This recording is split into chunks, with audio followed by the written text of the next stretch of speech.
Recording, I mean. 3, 2, 1, go. And now it's going. And why I'm quiet, I don't know. But my ears are blasting out. Yeah, you sound good to me. So. I'm sure I sound totally fine to you. And on the waveform, it's fine. It's a little low. But if I go higher, it's like my ear holes are gonna bleed. Oh. So I gotta figure out where my balance is off. That's something's weird. But the recording's fine. All right, this is it. We're doing it now. So back up, everyone, and enjoy this. Please let me know. As it starts in 3, 2, 1. Another visitor. Stay a while. Stay forever. This is The Boop Show for Monday, September 21st, 2020. Episode 259.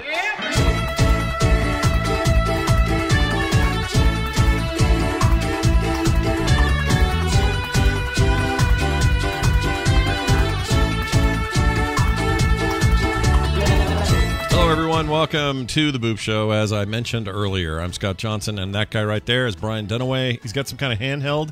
What are we doing there? What is this? Oh. Hi, Scott. You might think, looks like Brian's got like a switch or something. Oh, but look at what this. he actually has is the Razer Kishi that just came out as an additional control. It's a control pad that wraps around your iPhone. I have the iPhone 7. And it's got adapters for different size iPhones. And I ordered this directly off the Apple Store. And I heard these are cool. I've heard good things about them. These are very cool, and so far my experience has been pretty good. I wish it was a little bit more immersive. I wish the Razer app that backends this lets you adjust some of the settings and update the firmware. I wish it controlled like launching of your games, because you have to launch the games through your typical touch. Yeah. Which can be a little disconnecting, because it doesn't you realize, oh, I'm using the phone instead of the other. But as far as the control goes and how it feels fantastic, except for one little thing, and I won't harp on it because it's by design for a reason. One side is very much in there; it plugs into your port on your iPhone. Phone, the other side is flexible because it just wraps around on the outside, which is fine if you're holding it like you would a standard game controller like this. Yeah. But when I'm in bed, I like to play in my bed in the Switch. Yeah. And when you hold it over your head, you don't realize it, but you slowly start pulling it off from the corner. And then burnt right in the face. And then it falls off, but it's not a big deal because it's attached to the other side. But it's just annoying. It's just annoying. No, I get you. That's kind of a pain. So they've got some. This is their first generation of this. They've had it for the Android for a while, and now it's available now on the. So it's just on the Apple Store. They have this on. They have the Apple Store is where I got it from. It was $99 plus $8 tax for where I live, and then another $8 or thereabouts to have it shipped overnight. And they sent it FedEx, and it came just like they said it would. Oh, also available on Amazon, the Razer Store and Amazon and other locations. Yep, correct. They've all got it now. Yeah. The one bummer is, well, we don't know yet because it's just rumor, but the new phone might have USB-C instead of Lightning, so you may have to. This thing may go obsolete pretty quick. It most definitely will go obsolete pretty quick, and it's kind of pricey. You've probably priced some of these others that are shaped like controllers, and then you just place your phone in it, like on a little extra grip, which looks good and feels good, and I like those a lot. This is supposed to be a little more integrated experience. I really think at $99 is kind of expensive. What's weird is it's less money on the new iPhone one is less. It's $30 less than the ones for Android. Really? And I don't know why. Right. 129 for those, 99 for this, even on Amazon. So I don't know. It's kind of expensive for what it is. Yeah. I mean, it's not a great experience, but I decided I was going to re-up my Apple Arcade for $4.99. And I'll talk about the reason why, because there's the second game I'm going to review is the reason why I decided to do it. And so it's interesting. Now, this would be much better if Microsoft could have made the deal with Apple For xCloud, yeah, that would be good. Right, for the xCloud thing, and maybe and there's some talk about how to manage that that eliminates Xbox's centralized app and allows them to put individual games. My fervent belief is that they will figure out a way. They will figure out a way. They'll figure out a way, but gigantic part of the market they're going to want to fill. There are a lot of kids with iPads and other mobile devices, and they very much want to have that in their arsenal. I mean, Microsoft said, we're willing to jump through all kinds of hoops. So they just got to find a hoop and jump through it. Yeah, and I'm very excited about the Xbox things. I don't want to get too deep in this discussion because there's another discussion to talk about. Microsoft's just as important, if not more so. Yeah. But I've had mixed feelings. I've seen a lot of people very angry about the xCloud and Apple and Microsoft not being able to come to the deal they need to. And I'm really not. I haven't really been that upset. Because I'm like, well, Apple Arcade, Apple already has this gaming thing there. I mean, I don't see myself playing. Well, people that have iPhones, people that have iPhones are upset because if they're planning on going full xCloud and taking advantage of that, then they feel like they're being left out. So I totally get that. And they are. I just don't see myself playing that many xCloud games on my iPhone, but maybe I just don't have the right iPhone. If I had I have an iPad Pro that I use for a lot of stuff. If I had that somewhere with a controller, Bluetooth to it, that would be a cool way to play things remotely. Old notebooks and stuff like that. Like I'm actually I'm less excited about mobile phone and mobile use for the service than I am about your iPad. Like an old notebook or a crappy old PC, like the browser-based stuff, which is coming. It's just not there yet. So when that's if Chromebook right now, and Chrome is already doing this with GeForce Now. So I mean, so you should be able to at some point here. Microsoft will get further in their xCloud beta, and browsers will be next. So and they've already said so. So that's all good. Yeah. That's really all I care about moving forward. But I really do wish they would strike a deal because there's a big chunk of the market they'll be missing out on. Yeah. Let's talk about things going on. So interesting things going on this week, right? Yeah, big time. So tomorrow, pre-orders for Xbox Series S and X.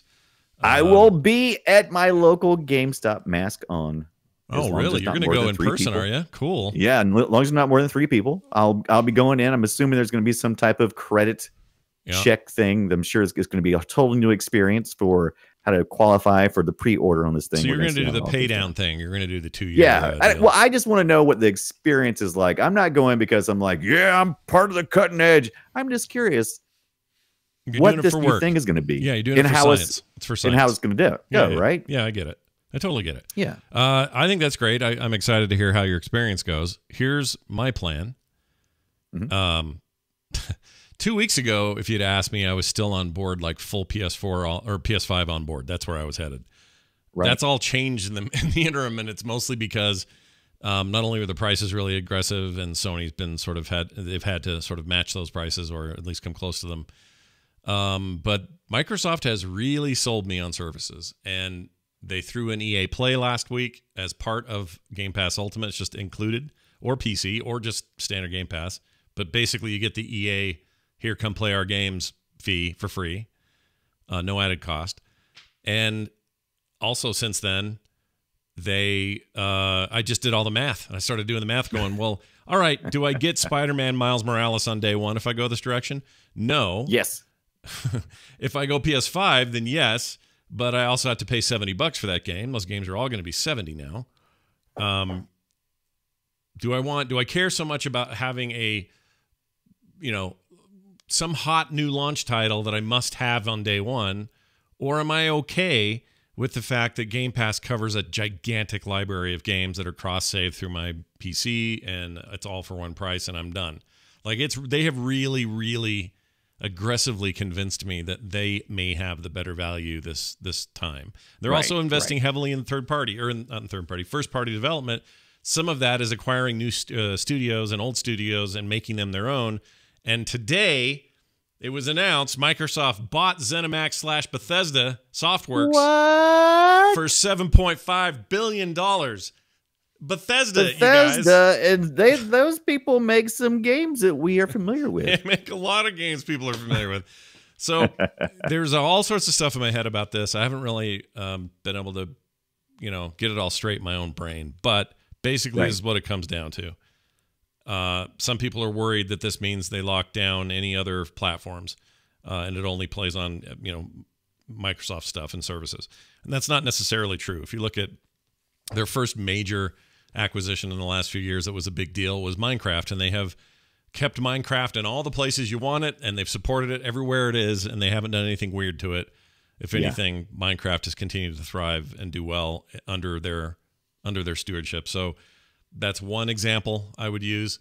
The other example would be they bought Obsidian and then published under the Microsoft Studios name their game Outer Worlds, which came out on PC, Xbox One, PS4, and the Switch. That's a Microsoft Studios game. So what I'm saying is some of these deals were made before, so they have to stick to those deals. Maybe, just maybe, let's say they said, hey, Fallout 5 is being made. I'm just making this up out of pure thin air, but let's just say, hey, we're working on Fallout 5 or Elder Scrolls 6. We know they're doing that. And now those are Microsoft is the parent company of that output, right? Right. I think Microsoft would fully intend to release those day and date on their services and everywhere else that wants it. I think it'll be on Steam. I think it'll be on Epic's stupid store. I think Epic's stupid store. I love how you give grief to the Epic store. I hate that store. I mean, I don't understand why you hate that store. Because it's built like practically not even a store. The features suck. It's the launcher. Yeah, but the features blow. It's terrible. Right. It's an awful place to be. Getting free games over there is great, but I am always very hesitant to spend actual money there. I'll do it once in a while. I bought Tony Hawk there. We had this discussion last week, and I would just love to know what the dividing line is. I don't want to get into it now, but I do want to get into that one day. Here's what they gave you. They gave you a web page, basically, right? And you click on a link that launches a thing. That's it. Like that's their service. They don't have any kind of built-in stuff for community management. They don't have any kind of stuff for like, hey, what are the patch notes for the last 6 months for this game, or what does the latest patch include? And with that, Steam store, there is a lot to be left to be desired. Lots of times I'm like, I'll try to it is such a round robin linking system. It's just like, oh, I just want to quickly look at something about this game, and the next thing I know, I've got to drill down like 6 menus, and I'm like, who's the user interface designer over here? I want to kill him. I'm not saying that there's not some bloat over there. There surely is. Right. I'm just saying there's a happy medium somewhere, and Epic needs to grow up to that.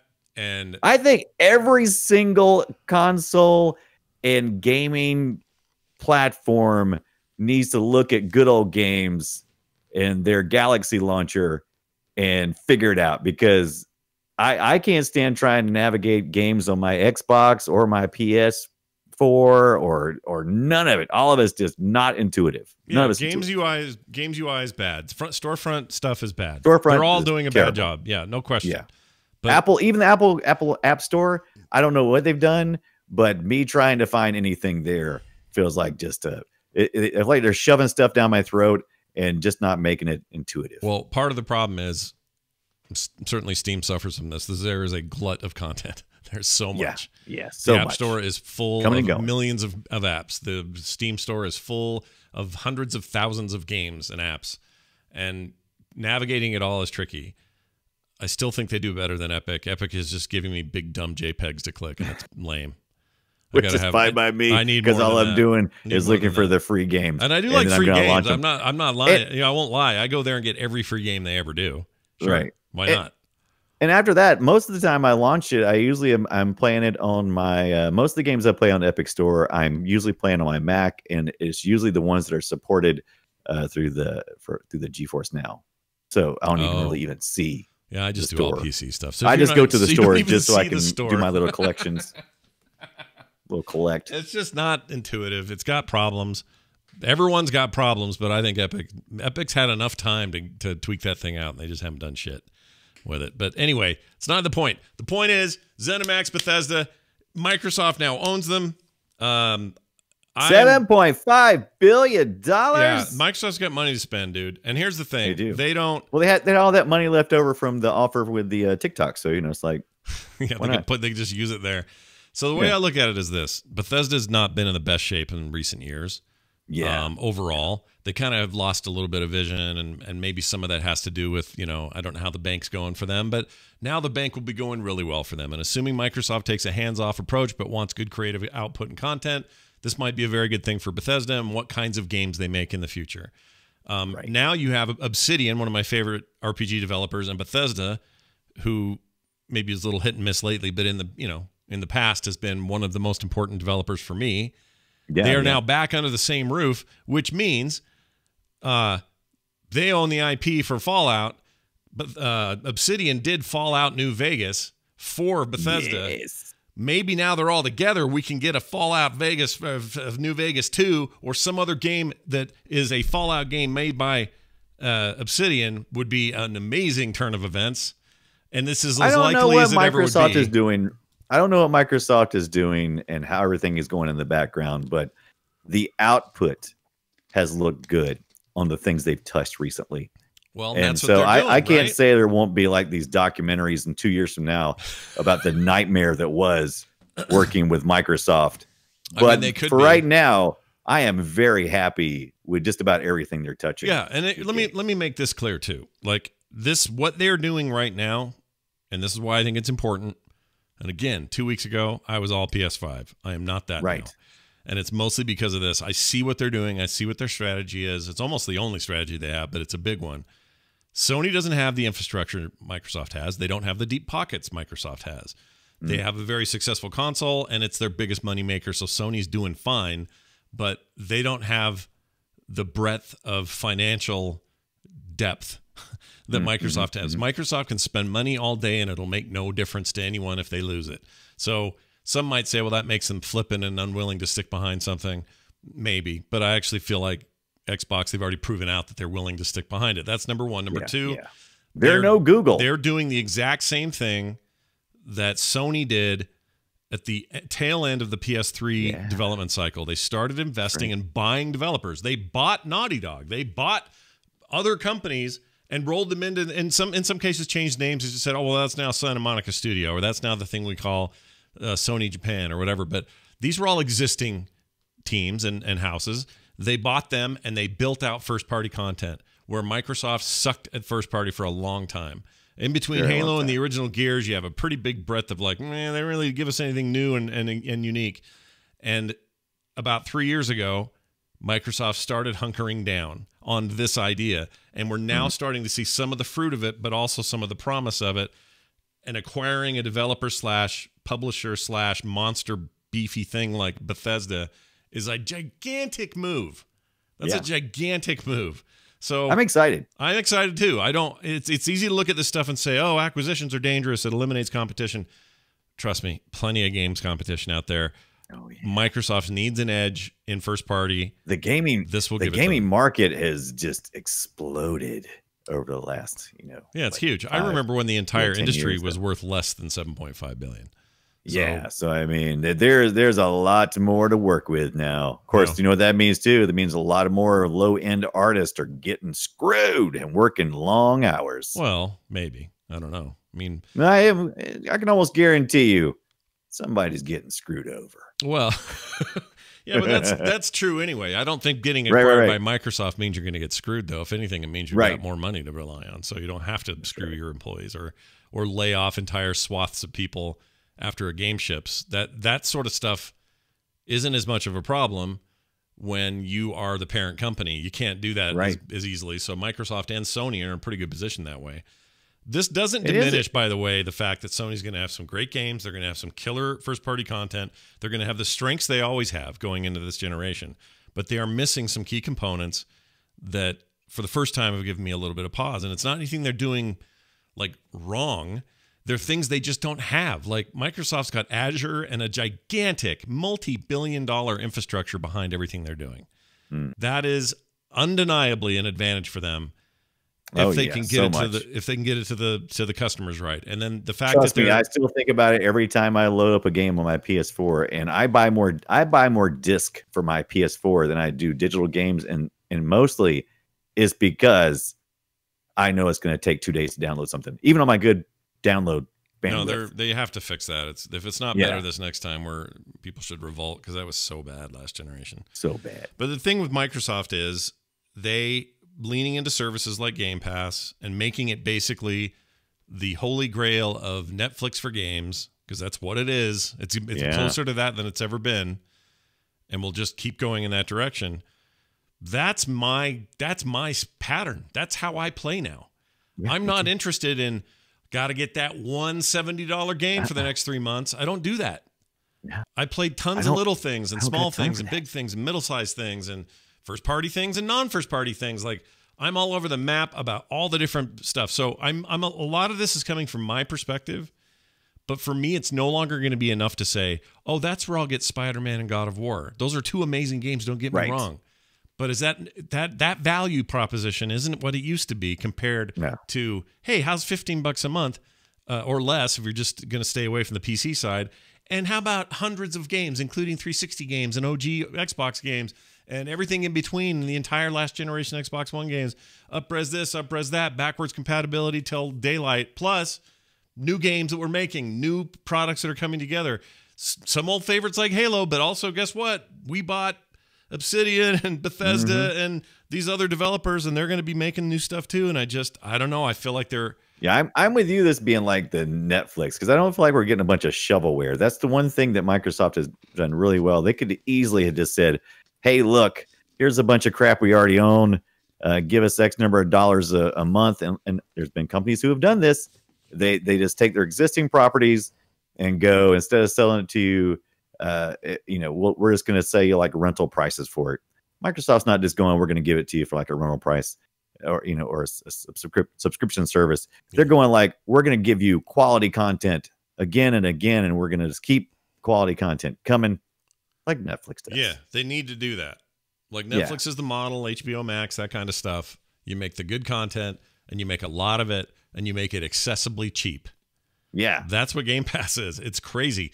It's blowing my mind. Like every time I turn around and Microsoft releases something that I'm like, wow, I would have paid real money for this. And instead I just have access to it. Yeah. I'm already giving my money. So whenever the bill comes, I'm like, no problem. Just keep sucking it up. When I get my, like, let's say today, I got my Microsoft bill, $15 for the Ultimate. Yeah. I paid it gladly. Didn't think anything about it. And then like an hour later, I got my PlayStation Plus bill and I said, cancel.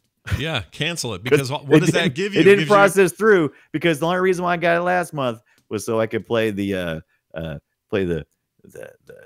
game with the blobs and I told you I was on some medicine. Yeah, you had some medication going today. Well, what was it? Basically, listen to this. PlayStation Plus is basically Epic's PC game store, in that every month Fall Guys. Fall Guys. Every month there's free games to play. Right. Except in Epic's case, it's every week. And in Sony's case, you have to pay for that right. In Epic's case, you don't. You just get free games. Now, that's not on a console, so it's obviously a different marketplace and all of that. And don't get me wrong, I have appreciated Plus in the past because I've gotten some cool games out of it. Me too. But as compared to the value I would get out of Game Pass Ultimate, it's not even close. Not even close. To get one or two games a month from Sony, and I only get them if I say subscribed. Yeah. In the Microsoft case, I can, if it's a third party that's only going to be there for 6 months and it's on its way out, I get a massive discount. If I want to own it. If it's a Microsoft property, it's there in perpetuity. Yeah. If somebody partners with them, it's there forever. So as that stuff gets better and better, it's like Netflix. You're not going to have the movie leave. It's a Netflix original, so it'll stay. It's that model. I know that's what they're adopting here, and they have the back end to do it. Sony doesn't. So to me, if you're asking where my value is, now that we know the cost of these actual consoles, and on top of that, they're also saying, oh, and what if it was only $35 a month for the console and Ultimate and for 2 years, and ultimately the console will cost you $240 instead of $299 for this S, and $340 instead of $399 for the X. Like, holy crap! They've covered every really possibility. And while you could say, well, on the Sony side, there's still a simplicity to just buy our console, now buy a game to put in it. You know what I mean? Like, it's just this old fashioned, let's just do it. And I think that worked in their favor this last generation. But we are in new territory, and I'm as surprised as anybody that they're that I'm feeling this way. But I really, I'm so excited because like you said, it used to be you buy a console and you would have just enough money to maybe buy 1 to 2 games to play with it.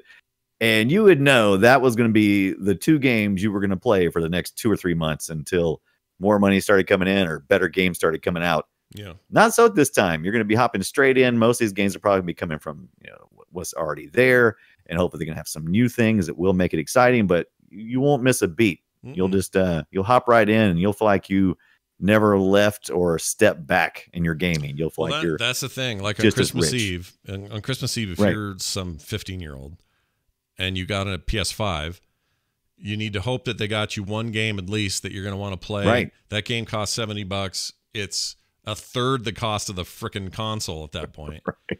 Which is crazy, right? And then you always get one big title, and then they would throw in some intellectual property with this crap game. You know what I mean? It's just like right. But then if you're also paying the $9 or whatever it is a month for Plus, right? Then you're like, oh, okay, I get some cool PlayStation 4 games that I probably already played and already beat and don't care to play again necessarily. That is very different value proposition. Right. Then over here on this side, a parent says, yeah, we only have a 1080p TV and I don't really care about 4K. So let's just get the S. All right, $25 a month. Going to pay that for 2 years is all. There's no interest. We easily qualify for it. And he immediately, our son, our daughter, have immediate access to hundreds and hundreds of video games, new and old, available right now. And the son, who really likes playing on his PC sometimes, is cross saves and stuff to his PC anyway from this same account. Like, it's not even a question to me that's not the better value. Now, does that include brand loyalty? And there's a lot of other questions, right? There's a lot of other issues where people are like, I just want to hump Sony's leg, or I just want to make out with Microsoft, whatever. I get that we have those divides in our society as well. Right, it's weird to me. But what I'm looking for here, if I'm looking for my just sort of honest, straightforward, like, where's my value for the dollar I'm spending? Microsoft made a kick-ass argument this time. And I think I'm doing it. It's funny because you know what I think they've done? I think they have created an instance where usually most gamers get one or the other console, but you could very easily and conceivably go, well, I'm leaning towards the PS5, but why not go ahead and get an Xbox for just a few more, for $25 a month, because that's very affordable to just bump right into it. So you could actually have both consoles for just a little more than single console. And the other thing I've noticed is if you look at the last year of my gaming, I've used Game Pass PC a ton. So much. I don't have an Xbox, so I've been using that, but I use Game Pass on PC a ton, and I haven't touched my PS4 since Spider-Man. It's been that long. It's just gathering frickin' dust. And again, I'm not bashing on it. What I'm saying is the value hasn't been there. The value is drawing me in a different direction. And I think Microsoft royally effed up with Xbox One in terms of overall strategy in the last gen. There's a reason they were way down in second place. But I really like where they're going. And I think it's going to get me up tomorrow fairly early and on a couple of websites to see if I can't snag a pre-order. I think I'm doing it. Right. Which is nuts, because a month ago I would have said, well, I don't know what it's going to be like. I could just do Game Pass on PC forever and not really worry about having a thing. And the thing is, what I've learned is Microsoft kind of doesn't care. They don't really care if you get their hardware. That'd be great if you did, but they don't care that much. What they care is that you are buying into this ecosystem where you're getting, and again, it's only worth it if it's giving you the value. Like I always tell people, what do you like about Netflix? Oh, the originals, this, that, and the other. I love these original movies they're doing, the money they're spending, and great directors, and blah, blah, blah. And they, well, I don't know if any of that's for me. Well, then you shouldn't do it. You know what I mean? Oh, no. Yeah, absolutely. So their job is to prove. Don't do it. Their job is to prove out the value of this ecosystem. And right now, it feels valuable. That's all I'm saying. Like I can tell you right now, I mean, you can go get just the old Xbox One and get the Game Pass, and you would still enjoy the crap out of yourself right now. I mean, there's no sense in, you can probably pick up one of these things for practically nothing at this point. Right. So, I mean, yeah, you might be able to spend, I don't know what they are in the store. There's still a lot of life left in this thing. I don't have any problems running Xbox. Well, that's the beauty One. of it. Is it's more like, in fact, maybe part of the reason this appeals to me is it's taking the path of PCs a little bit. It's saying, look, these last two consoles and the new one and the last generation were both x86 architecture, a lot of simple upgrade pathing. You know, we're like on a PC, I'm playing games from 2012 before this generation still because my PC just goes back forever. As long as some horrible thing happens, it doesn't happen with Windows, I'm pretty much playing games I want for as long as I want to play them. I was playing Warhammer Space Marine and realized, oh my gosh, this thing came out in 2008 and it's running just fine on my PC. It's no problem. So they're kind of starting to go that direction because so much of their library, all Xbox One games playable, all of them. So that upgrade path done. So 360, tons of 360 games had the work done for them, and so they're all there. Some OG games on the original Xbox from freaking 2001, they're there. So we're reaching back 20 years worth of game stuff for people, and they're all part of the pass. You don't have to own all those games; you just play those games. And so that compared to what? Well, Sony's like, all right, we'll give you a handful if you pay for our subscription, and these are some of the PlayStation 4 ones. Oh, and by the way, a lot of PlayStation 4 games will play on here, but not all of them. And the ones that do, they require PS4 controllers. They won't work with the PS5 controller. Right. And, one other thing, no PS3 compatibility or 2 or 1. I'm not sure that's going to pan out well for them once people get their head around the value proposition, because it isn't very valuable. Now, if it's like, you know, to some degree, Apple buyers or other people that are just buying into the prestige of the brand they love, well, then that's a whole other issue, and I guess good luck to you. But I tend to do this based purely on value. In the last generation, Sony was the value. Nintendo was a value. Microsoft wasn't a value for me. I'm with you. The last generation, Sony won hands down. I didn't even get my Xbox until later in the consoles age, and I think the Switch still has I think all the consoles currently still have a good bit of life. I wasn't feeling like that during the my PS3 and my Xbox 360 when the new consoles came out. I was really starting to feel like my other game consoles were really starting to suffer. I was ready for the next thing. Yeah, and I can't say that this time around. I mean, I feel like I'm not going to send my Xbox One anywhere. It's just gonna. I don't know what I'll do with it. Maybe I'll put it in the living room. Maybe it'll live somewhere else, but it won't languish. We're at that point. We're at that point of diminishing returns where you know, these are less obsolete, and there's not the giant jump in graphics and things aren't exactly as pronounced. Like we're just in a new place. I feel like Microsoft's been sniffing that out a little better. That's all. Right. And they may have. I mean, what's funny is some of the ideas that are working for them now were ideas they were trying with the one. They just didn't know how to yet. Right. So it's almost like they knew they had to head this direction. More digital, more access. They didn't. Their biggest problem, and we knew it right away with the Xbox One, was the glaring problem with no real relationships with gaming studios, because they had let all those pretty much die. Yeah. And you know, Sony was like in bed with all the studios and was just making all these great deals, and so we knew right away. And it takes a long time to cultivate those relationships. I would argue it took Microsoft most of this current generation it took just about the whole time just to get here. And in Sony's case, that was true toward the tail end of the PS3. They didn't just come into this all set to go. The same kind of criticisms were aimed at Sony early in the PS3 days, because they also hadn't cultivated a ton of first-party content. Right. And at that time, it was still, you know, Nintendo was still in that fight and was, you know, providing a weird piece of competition with the Wii, but they outsold everybody else. What's wrong with your weird Wii? That's still the highest selling console of that generation. It did really well. So now you have a Nintendo that's like way over here doing whatever it does now. That's like totally different than everybody else is doing. Yeah, and that's cool the Switch is the Switch. I had somebody ask me the other day. It was like my 8-year-old wants to get a game system. What should I get them? And I was like, well, what are they used to playing? They play phone games. It's like, just get a Switch. They're not at 8. They're probably not gonna, if they haven't been used to playing a console, they're not gonna dig a console. Well, they might, but I just think the Switch is its own unique little bastard, you know. And it's little bastard. Look at you over there. Nintendo's always carved out their little special place of first-party games that nobody else can make, and they aren't even on the same release schedule. Like a new Switch, like a new generation of Switch, or whatever's next, will happen like halfway through this next generation of these current ones that are being launched. So it's like they're not even in the same. They compete, but they don't compete. It's weird, right? They're weird. All of them are kind of that way. Even the Xbox and the PlayStation. We're talking about the different,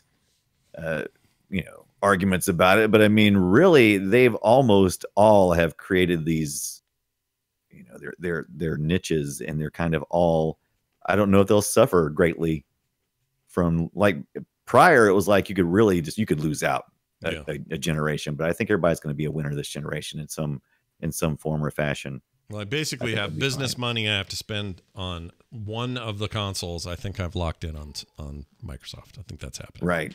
Well, I mean, business money. I mean, come on. I mean, are you really going to feel the? I'm not. Are you really going to feel the pinch of $25? I mean, because you're already going to save because you'll no longer have to have the $5 you spend now. So, I'm just going to get the thing. I'm just going to get it.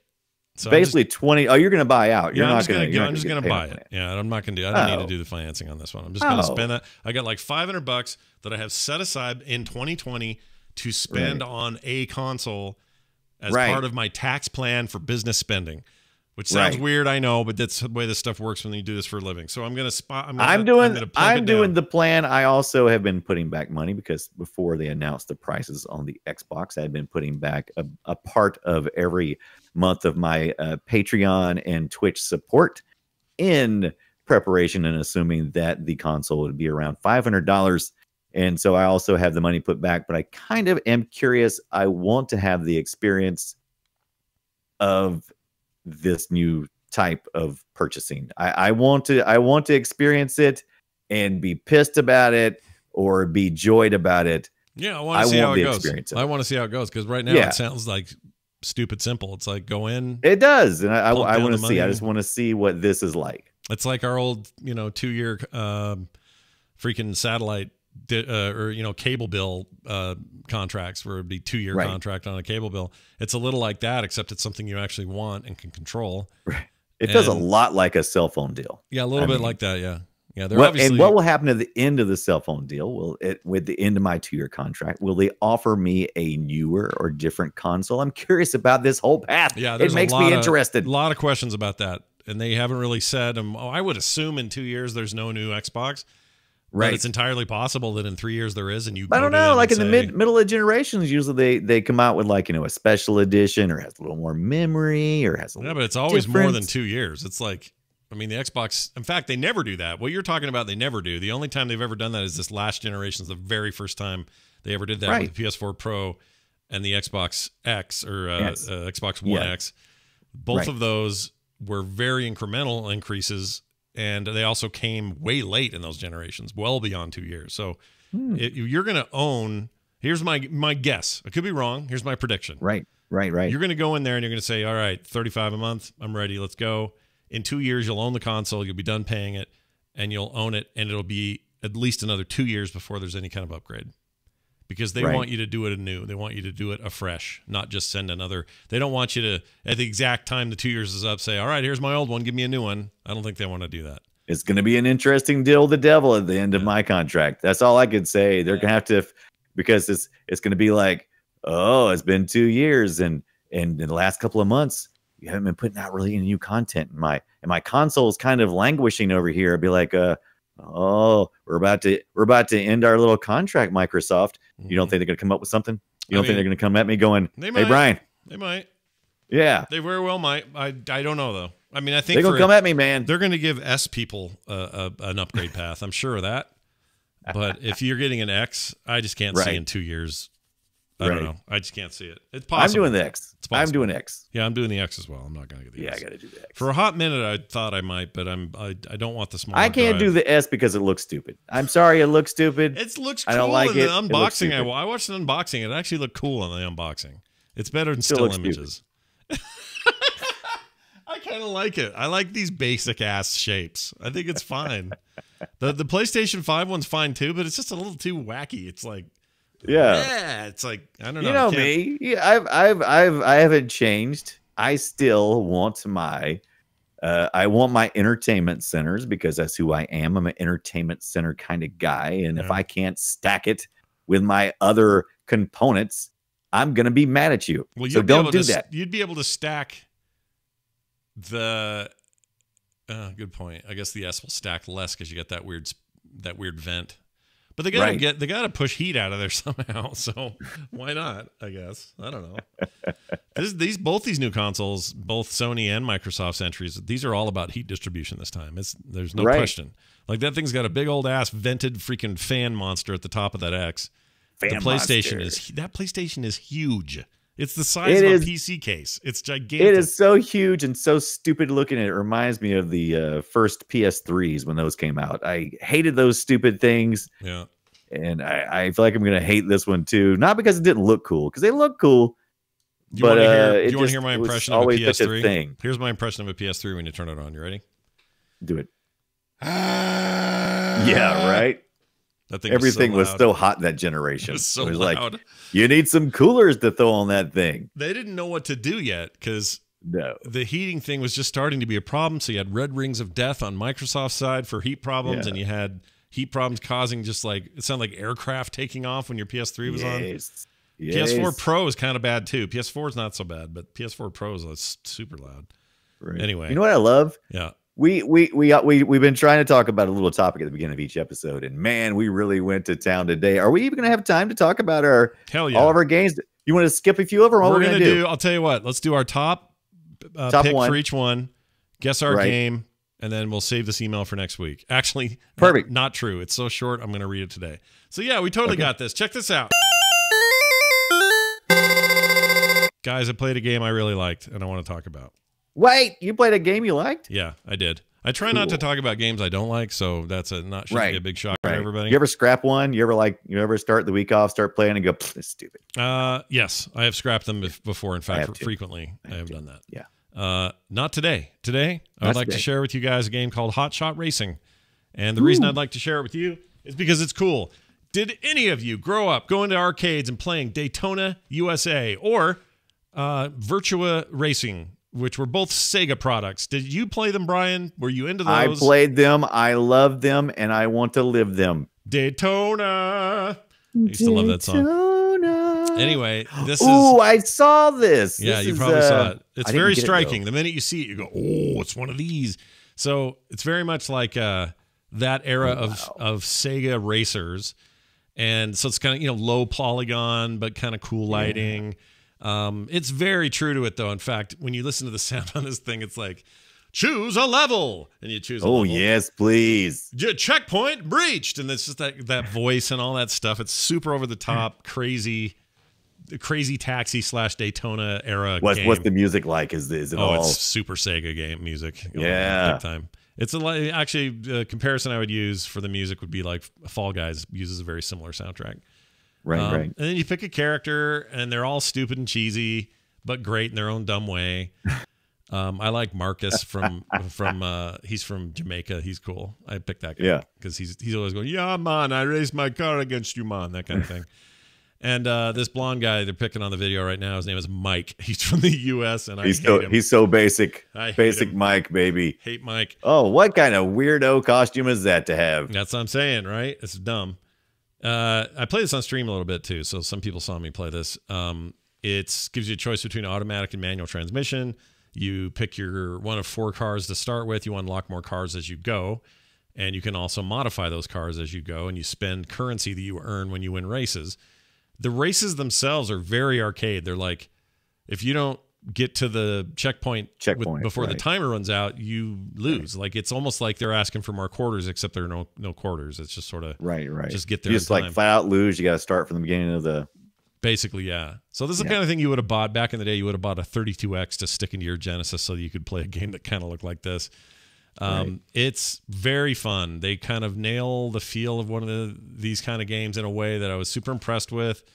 It uses that simplicity to its advantage. There's great drifting in the game, so you're just drifting around corners. Feels really good. It's a little car collisions. Oh yeah, definitely car collisions. Although nothing too like it's not Burnout where everyone's shattering into a billion pieces, but there's enough of that where it feels meaty. There's a turbo thing that you earn each. I forget how you earn them. Maybe it's by hitting the checkpoints. You get some turbo meter. Something about this track really reminds me of the old Need for Speed. Something about. Oh, interesting. Yeah, I kind of get that. I can see that. Sure. The cars are old school stuff, but like the an track old, is very much influenced. like an old 3DO version of Need for Speed. Yeah. I could totally see where you're coming from. Back before it was a great series and then a dumb series again, which they should fix. But anyway, it's super straightforward. You want to win races. It's very arcadey. A lot of really, wheel gripping action. Some of these other races give you a real hard time.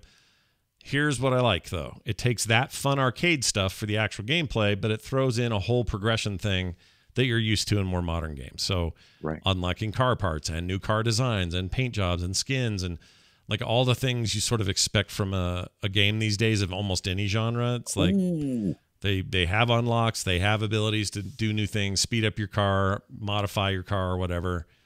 I really, really like it a lot. How much did you pay for this game? I paid developer code for it. Developer code money. How'd you get that? They just sent me a code out of the blue, and I went, yeah, I will play this. And then I've been so pleased with it. It's not too bad. It's $19 on Steam. It's also available on Switch for the same price. Oh. I don't know about Xbox One or PS4 because I didn't look at the PS4. Anyway, it's very cool. Wait, not Jim in the chat room. Am I reading are you saying it's on the Game Pass? Free Rangers is correct. He's saying it is on the Game Pass. See, that's the other thing. Stuff is so often on Game Pass, and I don't even think to look first. I got to remember to look first all the time. But in my case, I got a code. Well, I know what I'm playing some this week. Is it multiplayer? Can we play like against each other online? That is a great question. I didn't look at multiplayer. Let's just see if they say it's in there in the Steam page. I think it says yes, online co-op, and I knew this because I tried it. Got online co-op and shared split screen co-op as well. So there's no... Brian's got himself a Ferrari steering wheel. Oh, I take it back. Online PvP and all of it. So you're good to go. It's all the fun and none of the trouble. It's got a there's a thing in race car games that we used to do a lot of, like when we play multiplayer games. Yeah. And it's very game breaking. But I used to race against my friends, and if you would get too far behind your friend, you'd just turn your car around so you could like head-on collision your friend. Do you do that? Is that something? No, because in this game, if you miss the timer on the checkpoint, it cuts you off. Okay, yeah, you're done. But is that something you do in race games if there's an option? Oh yeah, if you have the option to do it, sure, you go back on the other side and smash into Right. your I mean, friend, if you're gonna lose, you might as well help the other person lose as well. I used to do that on Wipeout, and I would smash Ibit in the face back on the PS3. Brilliant. It's cool. It's just a great one of those, and they did a great job here. By the way, to give the developer some credit here, it is Sumo Digital Limited and Lucky Mountain Games made it. Published by Curve Digital. You've seen them before. They make publish a lot of games. Came out just this past month on the 10th. Mm-hmm. It's very cool. And a whopping $20, like you said. That's good stuff. It says here in the description, Hotshot Racing is a blistering fast arcade style game fusing I don't know why I keep saying hand. Fusing drift handling, razor sharp retro visuals. Fusing your hand to the steering wheel. And an incredible sense of speed to create an exhilarating driving experience. I think it's very, very good and worth your money. Shot Racing. How uninspired. Not shots. Shot. And yes, it's a stupid name. So there's no S on it. It says Hot Shot. Hot Racing. Shot Racing. It's not a cool name by any stretch. It's not a cool name. They should have called this Low Poly Junior. I don't know what they call it. But something else. Because it deserves more. Because look at that, man. Just look at this thing. Oh, look at that. It's a good looking game. Yeah. It's a good looking. But what you think they were trying to name it like you would expect to be named if it had been made there in that time? Because these aren't names that I would remember. Hot Shot Racing. Oh, I would have never called it. If I was in the arcade and I saw a Hot Shot Racing, I'm like, I'm not playing that. Yeah, I'm dropping my coin in there. Forget that crap. Sometimes you just want a dumb, fun racer. This is one of those. And I actually have a code for one of those as well. Didn't talk about it this week because I didn't get much playing into it. But I think it's called Inertia Drifting or something like that. It's all based around drifting, and it looks really cool. I like drifting. Gotta play it. Drifting is cool. Yeah. Anyway, available everywhere. Go check it out. Brian, tell me about As Far as the Eye. Oh, I'm going to tell you about as far as the eye. So what is the eye? It is where you are trying to take your pupils in this strategy game that is turn-based. Yeah. and you are the wind, Scott. Whoa. You are the Psy. You play as the Psy. Really, what you're doing is you're God moding it, and you're telling the pupils what to do. So the pupils, you tell them to when they get to what's called a halt, which is a biome. I want this which game. I saw this you somewhere. It is beautiful. It just came out. Yeah, it is developed by Unexpected, and it is published by Goblin Studio. And they did send me a review code for this, so I did play it that way. I played this on the PC Steam. It's supposed to be coming to the Epic Game Store if it's not already there. It just came out on September the 10th. That was on a Thursday this year. So what you're doing is you're building a mobile village. You're commanding these pupils, not really commanding as much as making suggestions as the voice of the wind. You'll notice if you look at me play here, or across the bottom is a timeline, a bar. It is the impending doom, the nemesis of the game. It is the flood. So you are trying to get these pupils, as they are called. You're trying to gather resources for trips between biomes, which are called halts. And in order to move to the next halt, you have to have those resources collected. And then you move to the next halt before the flood comes, which is in so many turns. The game itself is gorgeous. I love how it looks. I love how it handles. And it's a keyboard game, but it doesn't have to be. Now, I have made very little use of my Steam game controller. But do you know why? Because it's garbage, that controller. It's garbage. Well, no, it's not garbage. The controller is an amazing controller. However, it doesn't really have a lot of purpose unless you find a thing like this game, which is as far as the eye.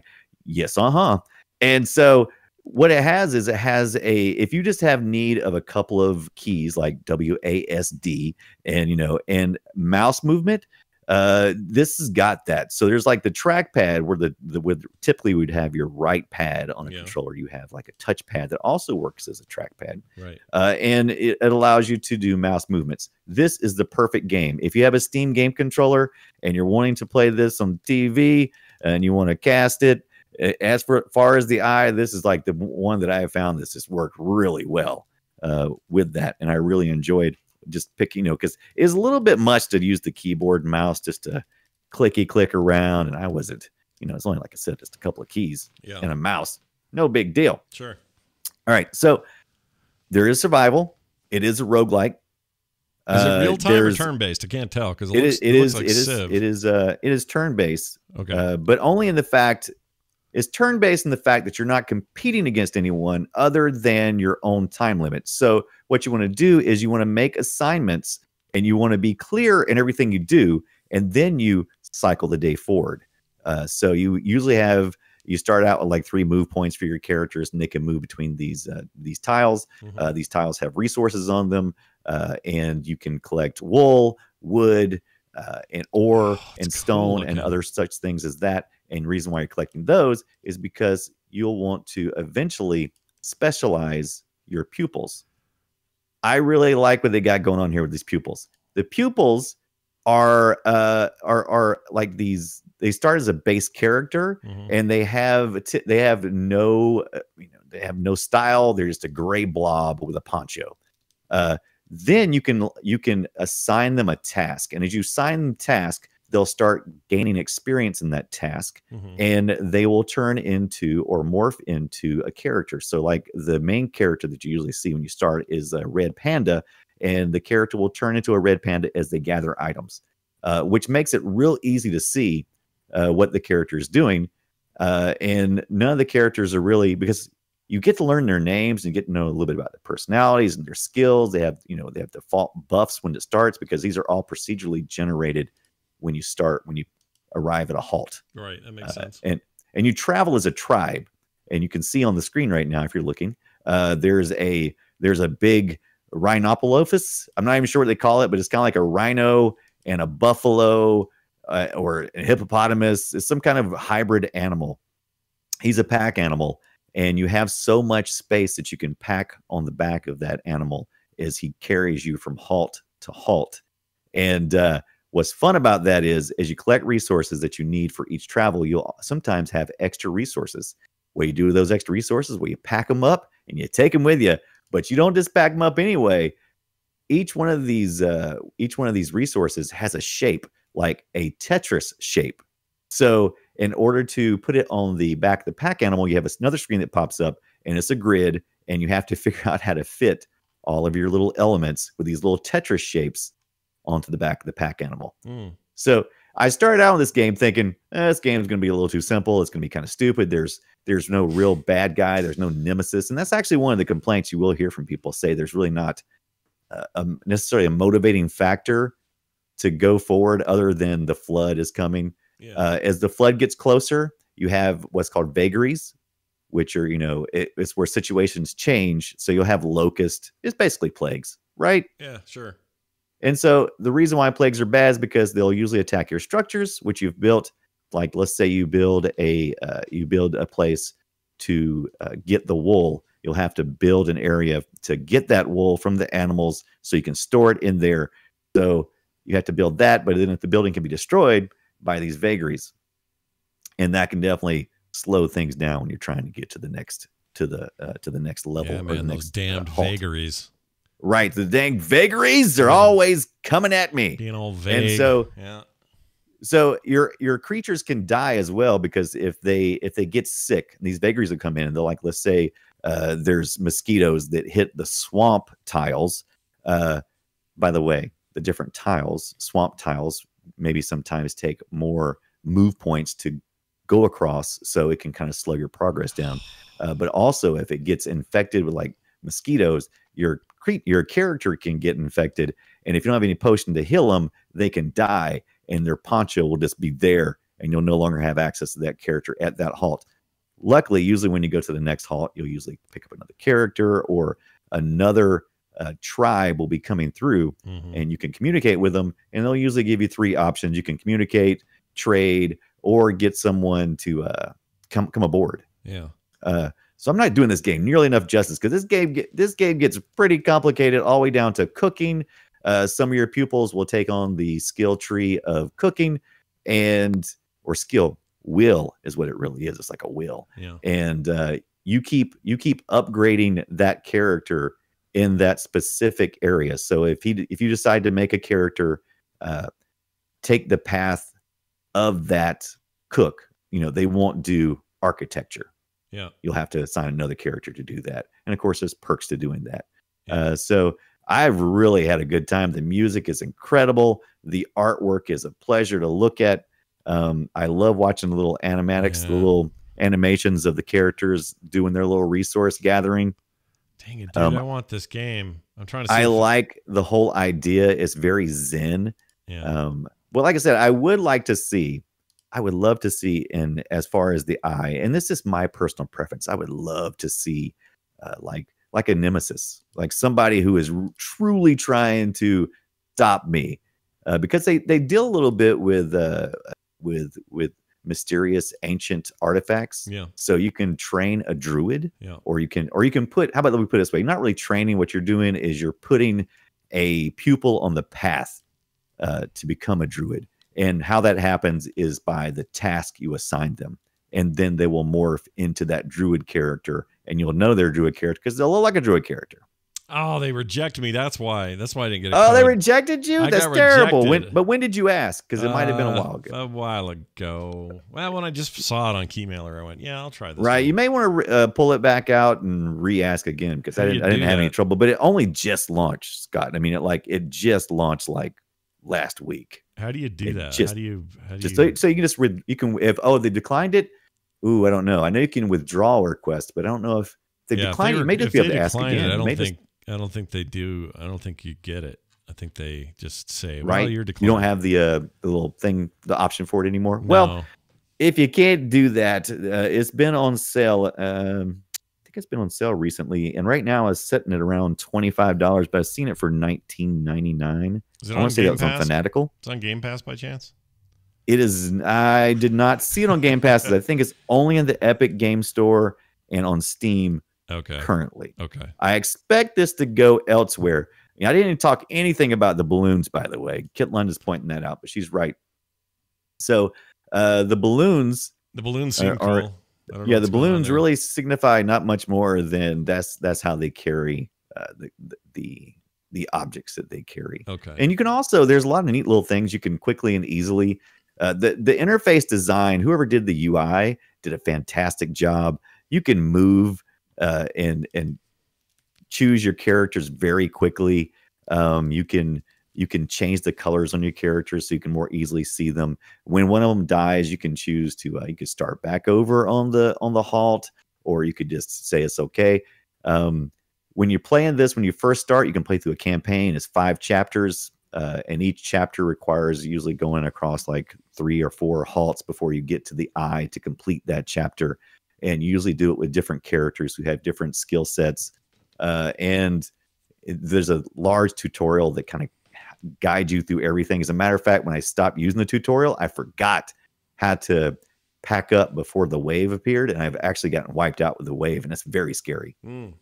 The wave is scary. If you never did, you gotta at least get the wave at least one time. Yeah, you probably could avoid it, but it's really neat to see it come in. By the way, there's also knowledge points that you can apply to. There's so many modifiers. That's what's great about this game. There's just so many modifiers to the game that just make it really layered. And like I said, the story as well, and the narration is a lot of fun. It really sucks you in. I spent easily a good 6 to 8 hours this week playing this. Matter of fact, more than that, because I spent 4 hours playing it Sunday, just sitting down strategy game. Yeah, in one session. So, well, here's what should happen if you ever get cold at night. Get a bucket and get some lighter fluid, and then take your Steam controller, put it in the bucket. And then you squirt it up, and then you light it on fire and let it melt. I don't need it often, but I'm telling you, man, this is an amazing controller for a very limited set of games. Yes. Limited set. Yeah. Very. And if you were one of those poor suckers that paid $49 for it, I feel bad for you. I did pay $49 for it, and I don't regret it at all, because like I said, the games I literally have like 20 controllers.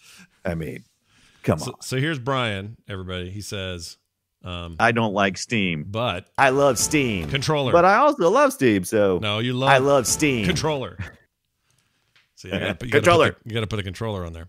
All right, but I like it. I like what I don't like. Yeah, I'll tell you what I don't like. What you don't like?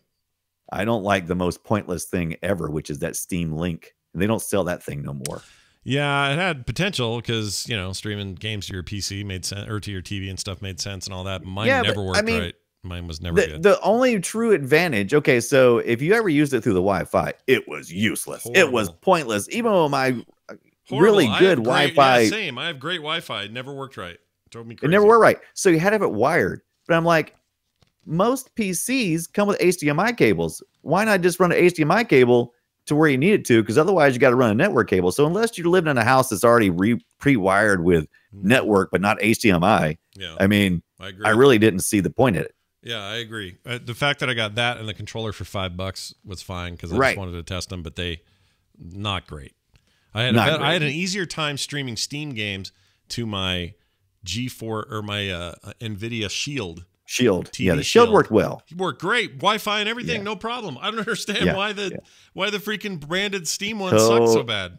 It was totally underpowered. It was just so underpowered. It was such a limited. Once again, it was a very limited solution to a problem that was just it was just pointless. That's why I was so nervous. Not nervous, but the reason I never. Well, there's a lot of reasons why I didn't pull the trigger on the high-end Valve VR thing. VR, right. Whatever it's called. Index. Oh, the reason I didn't get the Index is because there you go. Partly is because I feel like I've gotten burned by Steam hardware in the past. Yeah, and I'm like, I don't know if I'm going to make something decent or not. I mean, maybe they'll source it somewhere that's good, but these last couple times, you kind of bit me in the a-hole for. I was only $5. Like I said, man, this controller is an amazing feat. It really is. That's a weird way to pronounce garbage. It's a weird pronunciation. No, I'm telling you, man, this is a really good, well-built controller that, like I said, very limited usages, but it's still You cray. I like it. I like it. Quick note: I am playing again. I started over because I only had 5% of it done, and I don't know why I stopped in the first place. I think I just needed to get out of the hype window because this happens sometimes. Kind of like the Mad Max game. I finally beat it, and I loved it, and I did 100% it. It's just a great game, and I'm in the mood for open world, so I cracked back open Middle-earth: Shadow of War from 2017, and I'm loving it. They took out all the controversy about microtransactions. That's all gone. It's just out of the game. They don't have it now. And so that happened a long time ago too. But I needed to get away from the overhanging fruit that was the controversy of that game before I could really truly enjoy myself. I think I'm there now, and I am loving that game. Ooh. It's great. It's great. So I already owned it. I'm playing it. Middle-earth: Shadow of War. It's great. Yeah. It says here you've been busy with. You're going to GameStop. You already mentioned that. Very exciting. Very. You're gonna have to report on that. You know, you have to. I will. I'm gonna report on it because I have a feeling that I'm probably gonna be the only person in there, and I'm gonna order it. Yeah. And they're probably gonna type my information into the computer. You're probably smart because and then they're gonna go. Congratulations, sir. Yeah. Nobody's gonna go to these stores individually. You're gonna actually beat the crowd and not have to deal with like crap. I think you're smart. I'm hoping it's a nightmare, so it'll make an interesting story. How about that? Free Rangers, you're totally right. It was never a bad game. It's just gamers have a way of creating stink clouds sometimes when there's a release. Same thing happened with Batman Arkham Knight. It's an amazing game, but it had a really rough launch on PC for a lot of players. Not me. It was fine for some reason. I don't know why. Right. But it just sours the milk when everyone's complaining and leaving 0-score Metacritic reviews and just being a-holes generally online. I've got to get to a place where I don't care about that stuff at all anymore, or I avoid it completely and go with my gut and trusted sources, and that's it. Because that game was awesome at launch, and it's fine now, and we're out of the window. Now, something like No Man's Sky, yes, launched very rough. No question. It's amazing now. Love that game now.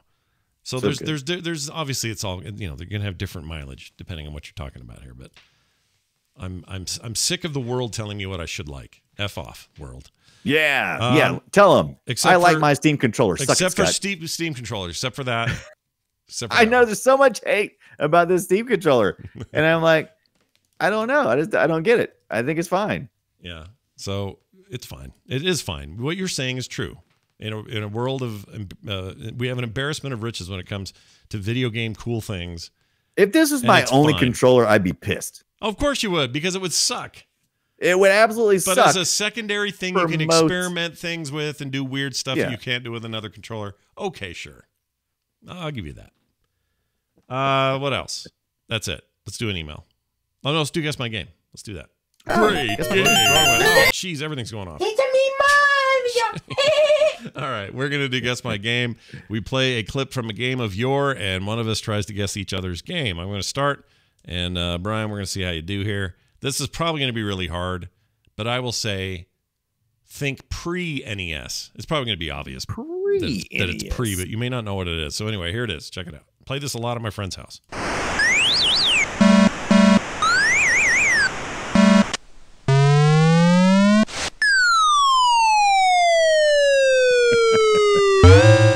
Sounds like you're E.T. falling in a hole and trying to come back up. It does a little. I mean, you're in the right era-ish. Right. But oh my gosh, what is the game? Any idea? No, can you play a little more again? Can you play it again? Yeah, here comes. See, that's the part that should give it away for you, if anything does, because the rest of it's just right. It's all stupid. But this first part. That's their attempt at like crowd noise and whistling. Yeah, that does kind of sound familiar. Is it Joust or something stupid? Free Rangers. It's the new Call of Duty, isn't it? No, it is not Joust. I've done Joust here before. This is. I know that's the reason why I didn't think it would be Joust. But it feels like if I for some reason I can see this game, and I feel like it's like platforms on a screen. Oh well, you'd be wrong. It's It's I'd be wrong. in Okay. television baseball.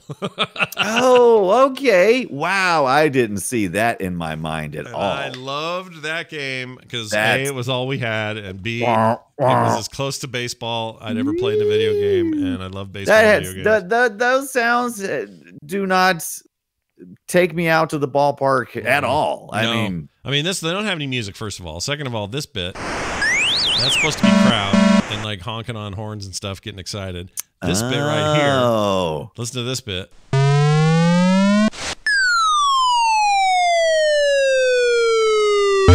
Okay, that is that entire the ball thing, coming in? That first bit is the ball coming in right here. Oh my God. Okay, and then that was a swing, and then this part is the ball flying.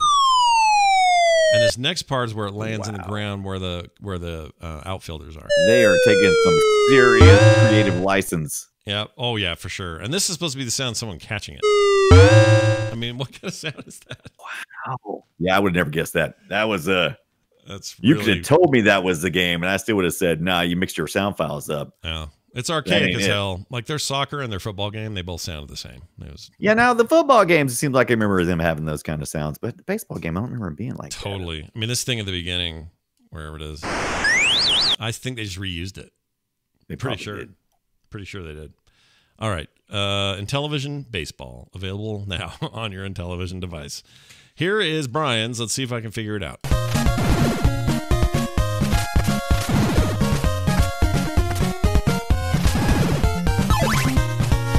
The year was 1988. Scott had just gotten his NES. I know this. Of course you know this. He'd longingly waited. It had been in Japan for almost a full year, yet to be released in the U.S. The year was 1988. Is this one of the Castlevania games? It is a Castlevania game. Which one, Scott? For the win. Castlevania 2. Castlevania. Now you're hearing it. 2, right? 2, yes. But what is the subtitle? Oh, of Castlevania 2. Frankenstein's lover. No, Dracula's anus. I have no idea. What is it? Simon's Quest. Oh, Simon's Quest, of course. Oh yeah, look, the chat room knew. They knew. Hey, I did pretty good though. No, it was. Yeah, I did pretty just good at knew that. it Yeah, was I one of figured the those. longer the clip played, the greater possibility for you to be Castlevania. Because near the end, it's very Castlevania. That part I picked at the beginning was sort of questionably Castlevania. Well, something I learned recently, and I don't remember where I heard it, but Castlevania 1 and 2 were not what we call Metroidvanias now, meaning the Vania part is not what we refer to. We only started doing that based on Symphony of the Night for the PS1. Right. Because that's my understanding. Yeah, because the kind of the way that those games are structured, and us now referring to them as Castlevania-likes or Metroidvania-likes, because Metroid's a lot like that too, didn't happen until then. I thought that kind of semi-open maze gameplay or whatever went all the way back to 1 and 2, because I guess I just don't remember them. Oh, was it? Right. Yeah, it was TMS Battle Royale. That's what it was. What? Yep, that's what it was. I couldn't remember where. Yeah, you and I were there. You were there. I know. And I'm the one on the drugs. That's you sniffing drugs right there. All right, now this. Wasn't a dog? Yeah, no kidding. All right, what we got here is an email. Ooh. And it's directed directly at you. It comes from a guy named Chapel Bob. Bob. Well, I guess just Chapel Bob. Do you know him? I don't know that name. Yes, I know that I Chapel Bob. Have you seen him around? You seen him in like a chat room or something? Anyway, says, hey, Correct. Brian, you used to play only demos, but now you seem to only play full games. Why don't you play demos anymore? A concerned listener, Chapel Bob. How come you don't play how come you're not rocking the demos anymore, man? Rez is a good point. So during the great age of demos, was my time of divorce. Oh, yeah. Very broke. Right. Yeah. Yeah. It was very broke indeed. Yeah. It wasn't a choice. Yeah. It was a lifestyle. Gotcha. Thrust upon me by my own poor decisions. But I still like playing demos still. I mean, and plus it was a different time. There's a couple things really. I mean, I'd say that I was didn't have as much disposable income at the time. The kids were a little bit younger, so I spent a lot of money there. But also a thing that's changed a lot over time is I wasn't as concerned about getting a bad game because we have a lot of these things you can get refunds on within a certain time period. The digital space means refunds if you need them. Right. Yeah. So I would almost absolutely refuse to play. I had gotten burnt several times. You know, when you drop $50 on a game and it ends up sucking, you're like, oh, I'm just Like in Steam's case, we used to, you know, it hasn't been as recently as it hasn't been as long as we think it has since we've been able to do refunds on there. I remember when that changed. Right. And it was that was a couple years ago, right? Yeah. Well, maybe a little more, but still, like, relatively recent. So, yeah, I agree. That's the other thing. But tell Bob, that's a good question. I was known for my demos and playing a lot of demos, and because it was mostly because a couple of factors, of course, money, time, and did I mention I'm cheap? You were a little cheap. You were a little cheap. So money's really worth mentioning twice. Money, time, and cheap. Yeah, money, time, and cheap. I gotcha. Those three. And plus, like Game Pass, that makes a big difference too, because I just it's like an expected cost. Oh yeah, ahead of time. And I just go in. It's like almost having free games. Yeah, now that stuff's a thing, it's a huge difference. It is for me too. Right. Like, you know, plus we get codes for stuff now, and it's like, I don't know. It's that's the other thing too. That's helped a lot too. Yeah. So maybe we should talk about that one day for people who are aspiring Twitchers, that how to kind of get in there, because it's a little bit of a mystery how to communicate with game developers and get those game codes so that you can play. So we should do a whole 5-part series on how to get your codes today. All right. Right now. That's the load them up. That's going to be the end of the show. If you want to send in your own emails like Chapel Bob, boopshow@gmail.com. That is boopshow@gmail.com. frogpants.com/boop is the website. You can find this podcast wherever you get your podcasts. If you're looking for archives or whatever, you'll find them there. We also put the video recorded version up on YouTube when we're done, so you can check that out as well. We're on Twitter @BoopShow. Brian's the Brian Dunaway. I'm at Scott Johnson. Oh, hi. That's going to do it for us. For me, for Brian, for all of you. See you next week.